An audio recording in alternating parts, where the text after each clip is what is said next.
नमस्कार छात्रों, आज हम आपके साथ जीवन की मौलिक इकाई जो कि अध्याय 5 है उसकी एनसीईआरटी के कुछ प्रश्नों का अभ्यास करेंगे।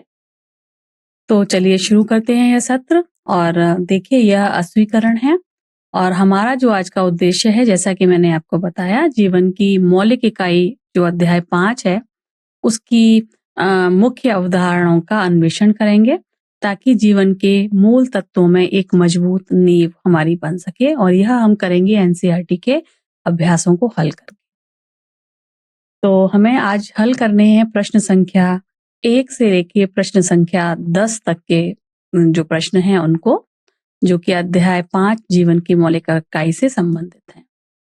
तो प्रश्न संख्या 1 हमसे कह रहा है कि तुलना कीजिए और उन तरीकों को लिखिए जिनसे पादप कोशिकाएं जंतु कोशिकाओं से भिन्न होती हैं। तो चलिए इसके समाधान पर चर्चा कर लेते हैं। तो पादप कोशिका और जंतु कोशिका की हमको करनी है तुलना। तो तुलना करने के लिए हमने इस तुलनात्मक तालिका को आप देखेंगे कि पौधों की जो कोशिकाएं हैं उनकी कोशिका झिल्ली के बाहर एक कोशिका भित्ति होती है और वह एक नियमित आकार की होती है और यह बड़ी होती है। इनमें प्लास्टिड्स होते हैं और एक बड़ा सा स्थायी रिक्तिका भी इनमें पाई जाती है पादप कोशिकाओं में। इसके विपरीत आप देखें कि जंतु कोशिकाओं में कोई कोशिका भित्ति नहीं होती, उनका आकार अनियमित होता है और ये काफी छोटी होती हैं और इनमें जो रिक्तिकाएं हैं वह छोटी छोटी होती हैं और अस्थायी होती हैं। प्लास्टिड आमतौर पर जंतु कोशिका में नहीं पाए जाते, लेकिन कुछ अपवाद हैं जैसे कि यूग्लिना, उसमें मिलती है ये। तो ये अंतर पौधों की कोशिकाओं को सीधा खड़ा कर रखने और प्रकाश संश्लेषण में मदद करते हैं। अगला जो प्रश्न है वो यह है कि प्रोकैरियोटिक कोशिका यूकैरियोटिक कोशिका से किस प्रकार भिन्न है। तो चलिए इसके उत्तर पर चर्चा कर लेते हैं। प्रोकैरियोटिक कोशिकाएं आपको पता है छोटी होती हैं, तो सामान्यतः यह छोटी होती हैं, उनमें स्पष्ट केंद्रक का अभाव होता है। इसके बजाय उनमें न्यूक्लियोइड क्षेत्र पाया जाता है जहां पर डीएनए स्थिर होता है और एक एकल क्रोमोसोम इनमें पाया जाता है और कोई स्मृति आबद्ध अंगक इनमें नहीं पाया जाता प्रोकैरियोटिक कोशिकाओं में। और इसके विपरीत जो यूकैरियोटिक कोशिकाएं हैं यह बड़ी होती हैं, इनका सामान्य आकार बड़ा है, इनमें एक स्पष्ट केंद्रक होता है जो केंद्रक कला द्वारा घिरा रहता है। इनमें केंद्रक यानी कि केंद्रक झिल्ली होती है, इनमें कई क्रोमोसोम पाए जाते हैं और कई तरीके के कोशिकांग इनमें पाए जाते हैं जो कि झिल्लीबद्ध होते हैं। तो ये जो अंतर है ये इन दो प्रकार की कोशिकाओं की संरचना और उनके कार्यों में मौलिक भिन्नता को दर्शाते हैं। इस पिक्चर में आप इस चित्र में देख सकते हैं एक सुकेंद्र की यूकैरियोटिक सेल एवं एक प्राव केंद्र की प्रोकैरियोटिक सेल या प्रोकैरियोटिक कोशिका। इसकी संरचनाएं आप देख पा रहे हैं कि एकदम भिन्न है। अंगक आपको यूकैरियोटिक कोशिका में दिखाई देंगे जबकि कोई अंगक आपको प्रोकैरियोटिक कोशिका में नहीं दिखाई देगा।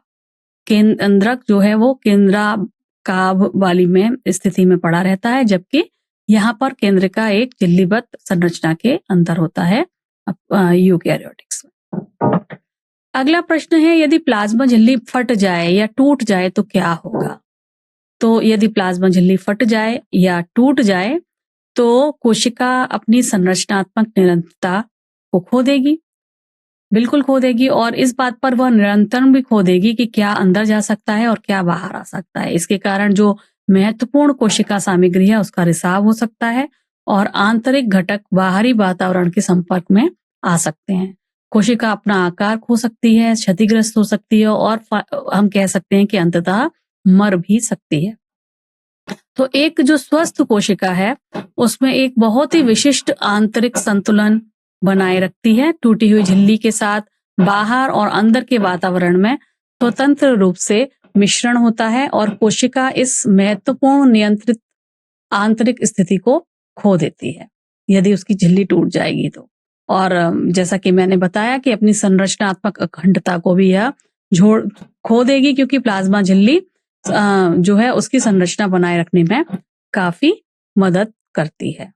अगला प्रश्न है, यदि गोल्जी एपरेटस या गोल्जी उपकरण नहीं होगा तो क्या होगा? कोशिका के जीवन पर उसका क्या प्रभाव होगा? तो यदि गोल्जी एपरेटस नहीं होगा, गोल्जी उपकरण नहीं होगा, तो कोशिका की सेल के अंदर प्रोटीन एवं लिपिड जो वसा है उसका परिवहन नहीं हो पाएगा, उनकी पैकेजिंग नहीं हो पाएगी, है ना? तो यदि वह नहीं होगा तो कई महत्वपूर्ण कार्यों में व्यवधान पड़ेगा, जिसके परिणाम स्वरूप प्रोटीन की गलत फोल्डिंग्स हो सकती हैं, उनके अंगकों के साथ गलत व्यवहार हो सकता है, और हम कह सकते हैं कि कोशिका के संचार में व्यवधान पड़ेगा। कोशिकाएं विभिन्न प्रोटीनों को उनके सही गंतव्य तक पहुंचाने के लिए यह जो है गोल्जी उपकरण यह काफी मददगार साबित होता है, क्योंकि वह प्रोटीन को लक्ष्यीकरण करता है, यानी टारगेटिंग करता है, प्रोटीन्स को वेसिकल्स में पैक करता है और परिवहन कर प्रोटीन का उपयोग के लिए भेजता है। तो गोल्जी उपकरण ही वह स्थान है जहां पर प्रोटीन और लिपिड को रासायनिक रूप से संशोधित किया जाता है, इससे पहले कि वे अपने अंतिम गंतव्य तक जाएं। उदाहरण के लिए यह प्रोटीन में शर्करा जोड़ता है ग्लाइकोसाइलेशन के द्वारा। यदि गोल्जी नहीं होगा तो ये संशोधन नहीं हो पाएगा। गोल्जी उपकरण लाइसोसोम्स को भी बनाता है, और लाइसोसोम्स में क्या होते हैं? पाचक एंजाइम्स होते हैं। यह आवश्यक एंजाइम्स नए वेसिकल्स में पैक किए जाते हैं, फिर वो लाइसोसोम्स बन जाते हैं। और लाइसोसोम्स सेल के अंदर मौजूद जो कचरा है, जो अपशिष्ट है, या कोई मृत भाग है, मृत कोशिका भाग है, उन सबको पचाने का काम करती है। यदि ये नहीं बनेंगे तो यह कचरा कोशिका के अंदर ही जमा होता रहेगा और अंततः कोशिका की मृत्यु हो जाएगी। अगले प्रश्न की तरफ चलेंगे।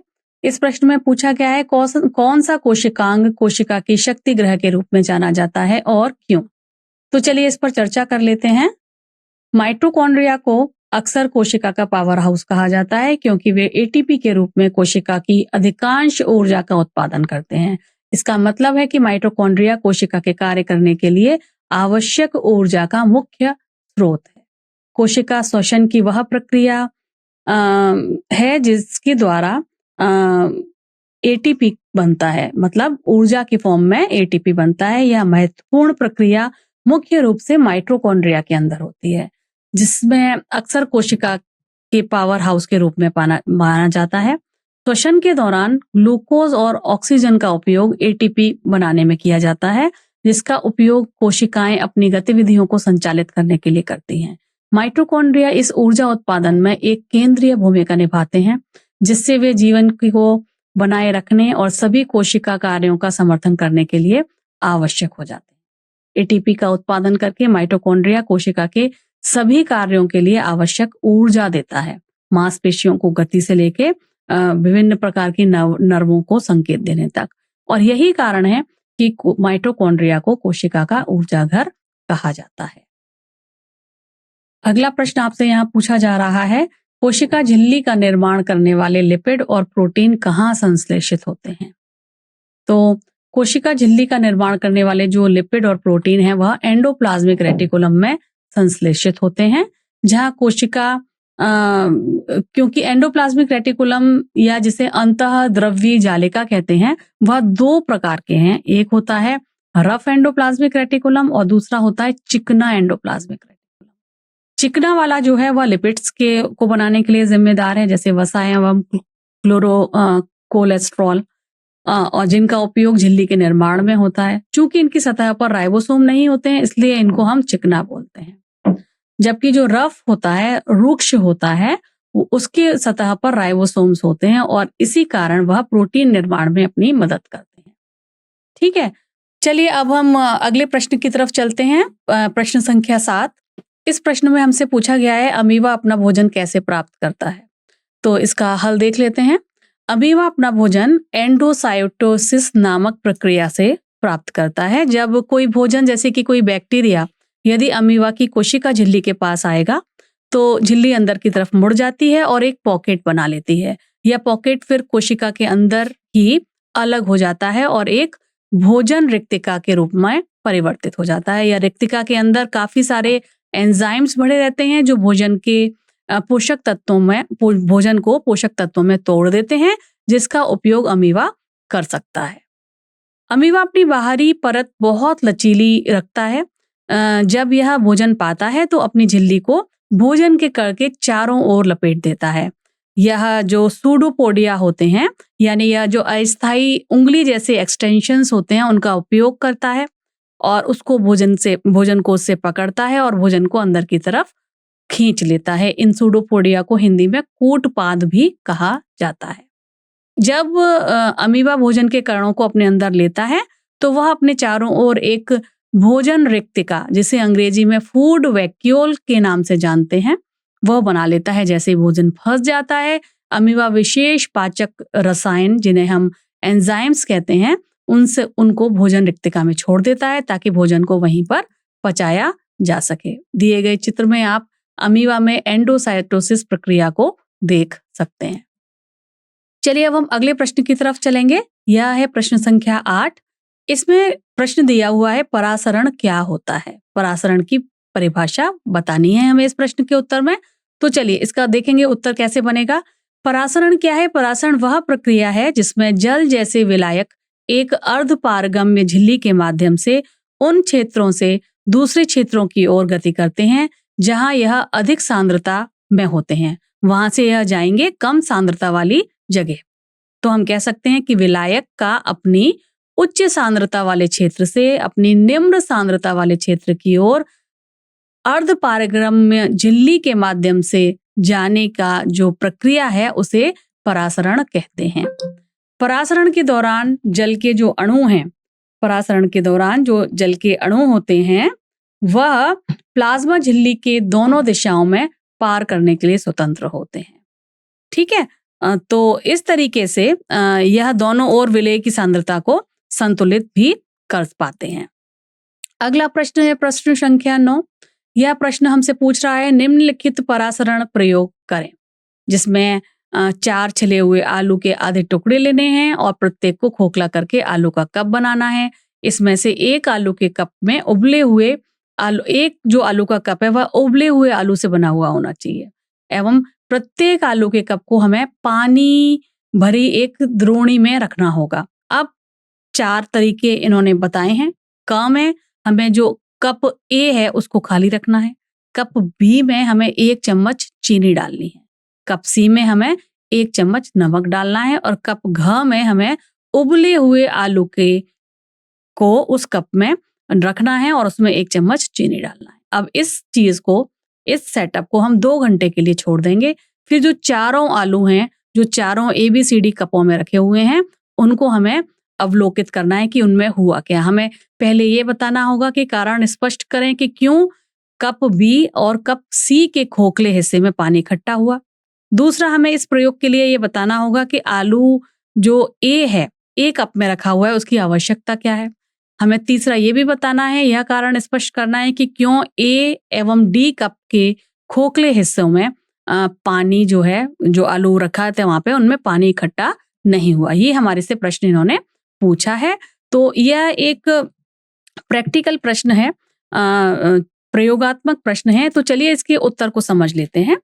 तो जब चीनी या नमक को हम कप बी और सी में रखते हैं, यानी कि चीनी और नमक को उसमें डालते हैं, तो उसमें पानी इसलिए इकट्ठा होता है क्योंकि जब इनमें चीनी या नमक मिलाया जाता है तो आलू के कप के अंदर जो विलेय की सांद्रता है वह बाहर के पानी की तुलना में अधिक होती है। आलू के अंदर जो हमने बनाया है उसमें विलेय की सांद्रता बाहर के पानी के मुकाबले कम होती है।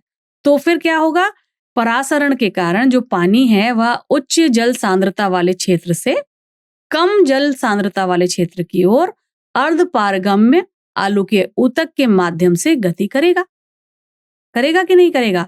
मतलब ये जो सांद्रता में अंतर है, जिससे बाहर से पानी प्राकृतिक रूप से आलू की कोशिका भित्तियों के माध्यम से गुजरता हुआ जाएगा और चीजों को संतुलित करने का प्रयास करेगा।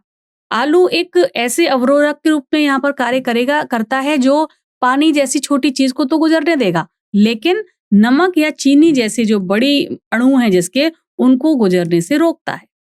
तो यह प्रक्रिया तब तक जारी रहेगी जब तक दोनों ओर पदार्थों की सांद्रता समान ना हो जाए। परिणाम स्वरूप पानी कम सांद्रता वाले क्षेत्र से अधिक सांद्रता वाले क्षेत्र की ओर बढ़ता रहेगा और खोखले स्थानों को भरते हुए यह पानी परासरण के द्वारा संचालित होगा, जहां पानी सांद्रता स्तरों को संतुलित करने के लिए अपना प्रयास बनाएगा। तो चलिए अब इस कोई कप ए को देख लेते हैं। आलू जो कप ए में है, आलू का जो कप ए है वह खाली रखना हमें आवश्यक क्यों है? इसलिए है क्योंकि जो ए कप है, ए वाला जो आलू है वह एक नियंत्रक के रूप में कार्य करेगा, जो दिखाता है कि यदि बिना सांद्र घोल के जो पानी का एकत्रीकरण नहीं होता, यदि हमने उसमें कोई भी घोल नहीं डाला है, किसी तरीके का कोई घोल नहीं डाला है, तो उसमें पानी एकत्रित होगा ही नहीं। तो यह हमें यह तुलना करने में और सत्यापित करने में मदद करता है कि बी और सी में पानी का संचय विलय जैसे कि चीनी एवं नमक की उपस्थिति के कारण हुआ है, ना कि किसी अन्य कारण के कारण हुआ। ठीक है, जिससे हम यह अवधारणा मजबूत कर पाते हैं कि विलय की सांद्रता अर्ध पारगम्य झिल्ली के पार पानी की गति से चलती है, यदि हमें कोई शर्करा या नमक जैसा विलेय पदार्थ वहां पर डाला हुआ हो।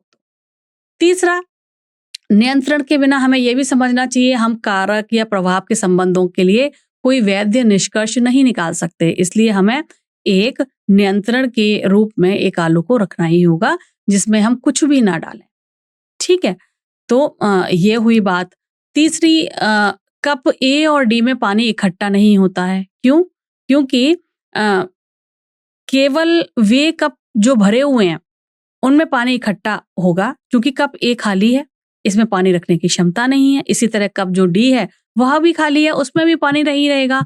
यह दर्शाता है कि किसी भी पात्र में पानी इकट्ठा करने के लिए पात्र को पहले से भरा जाना चाहिए या उसमें पानी रखने के लिए जगह होनी चाहिए। कप ए खाली है, सांद्रता अंतर बनाने के लिए इसके अंदर कोई विलय है ही नहीं, तो परासरण तो आपको पता है कोशिका झिल्ली के पार पानी चलने की प्रक्रिया होती है, जो कम पदार्थ की सांद्रता वाले क्षेत्र से अधिक पदार्थ की सांद्रता वाले क्षेत्र की ओर होती है। परासरण के होने के लिए एक सांद्रता प्रवणता तो होनी चाहिए, यानी झिल्ली के दोनों ओर पदार्थ की सांद्रता अलग अलग होनी चाहिए। यदि कोई सांद्रता प्रवणता है ही नहीं तो पानी चलेगा नहीं और इसलिए कोई परासरण भी नहीं होगा। इसका मतलब है कि झिल्ली के दोनों तरफ मौजूद घोल पहले से ही संतुलित होंगे, इसीलिए पानी का कोई शुद्ध चलन नहीं होगा। ठीक है, और जो कप डी है उसमें उबला हुआ आलू है, तो उबला हुआ आलू का मतलब हुआ कि उसके जो ऊतक हैं उनकी कोशिका झिल्लियां भी नष्ट हो चुकी हैं। ऊतक मर गया है तो कोशिका झिल्ली भी नष्ट हो चुकी हैं। कोशिका झिल्लियां काफी नाजुक संरचनाएं होती हैं, है ना। तो जब ये उबाल दिया हमने आलू तो कोशिका झिल्लियां टूट गई। जब वो टूट गई तो वो अपना कार्य कर ही नहीं पाएंगी, यानी कि ये जो परासरण प्रक्रिया है वह एक जीवित कोशिका की प्रक्रिया है। यह वह जो परासरण की प्रक्रिया उबले हुए आलू की कोशिका झिल्ली खो देगी, है ना। तो वो ये निश्चित नहीं कर पाएगी कि क्या कोशिका के अंदर जाना है, क्या बाहर आना है, इसको वह नियंत्रित कर ही नहीं पाएगी, जिससे जल और पोषक तत्वों में असंतुलन होगा। परिणाम स्वरूप आसपास के घोल के आधार पर आलू फूल सकता है या सिकुड़ सकता है। ठीक है, क्योंकि इस प्रकार के ऊतक जो कि उबले हुए आलूओं में होंगे उनकी अर्ध पारगम्य क्षमता समाप्त हो चुकी होगी, कोई परासरण यहाँ पर नहीं होगा। इसलिए चीनी के बावजूद पानी परासरण के माध्यम से कप में प्रवेश नहीं कर पाए। ठीक है, ये प्रयोगात्मक स्थापना आपको यहाँ पर दिखाई गई है, इसको ध्यान से देख लें। अगला प्रश्न है प्रश्न संख्या 10। इसमें पूछा गया है किस प्रकार का कोशिका विभाजन शरीर की वृद्धि और मरम्मत के लिए आवश्यक है और कौन सा प्रकार युग्मकों के निर्माण में शामिल होता है। तो चलिए हल देख लेते हैं। कोशिका के विभाजन होने के दो तरीके होते हैं, एक होता है समसूत्री विभाजन और दूसरा होता है अर्धसूत्री विभाजन। तो समसूत्री विभाजन में जो क्रोमोसोम की संख्या है वह दो समान पुत्री कोशिकाओं में उतनी ही रहती है जितनी उसकी मातृ कोशिका में होती है।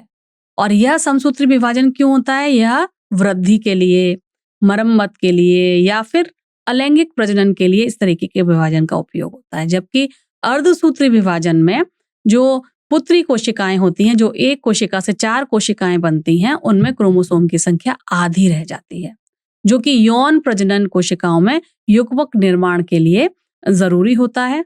तो ये जो अर्धसूत्री विभाजन है इसमें आपको पता है क्रॉसिंग ओवर होता है, जिससे आनुवंशिक विविधता आती है, जबकि माइटोसिस में या समसूत्री विभाजन में कोई क्रॉसिंग ओवर नहीं होता, कोई विनिमय नहीं होता है।